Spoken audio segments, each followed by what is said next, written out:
Oke, kali ini saya akan masuk ke salah satu cerita film yang berjudul Sunflower. Penasaran bagaimana cara transisi yang dilakukan oleh seorang gangster? Yuk, simak videonya. Namun, kita intro dulu.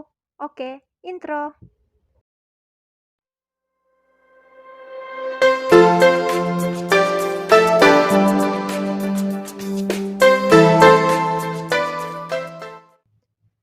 Taesik merupakan seorang pria yang paling ditakuti oleh semua kalangan gangster.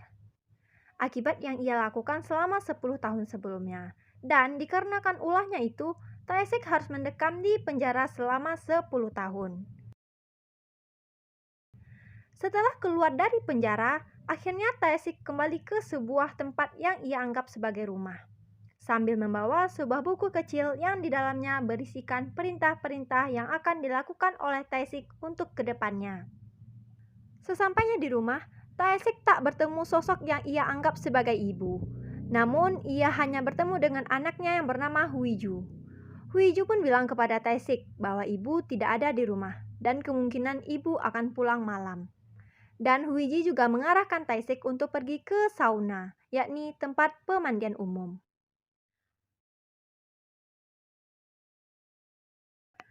Sesampainya di sauna, Taesik yang tidak mengerti cara kerja dari loker itu akhirnya membuat sedikit kebisingan.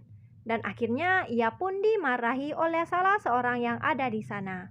Berniat ingin memarahi lagi, namun pria itu terkejut dan takut setelah melihat tato di badan Taesik yang sangat banyak. Next, dari arah kejauhan, dua orang polisi tengah memerhatikan sekelompok gangster yang sedang menganiaya seorang perempuan. Mereka tidak ada niatan sedikit pun untuk membantu atau bahkan melerai. Taesik yang sampai di salah satu klub bertemu dengan seorang temannya yang bernama Cheng Mu.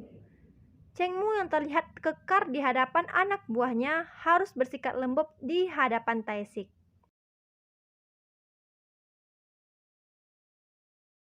Setelah dari sana, Taesik pun pergi ke tempat temannya lagi yang bernama Yongki. Setelah selesai berbicara dengan Yongki, akhirnya Taesik pun pergi. Sesampainya di rumah, Taesik pun sudah bertemu dengan orang yang bernama Ibu. Mereka pun mulai bercerita dan mulai untuk hidup berkeluarga. Meskipun Huiju awalnya tak suka dengan Taesik. Huiju yang tuan rumah menjadi asisten dosen.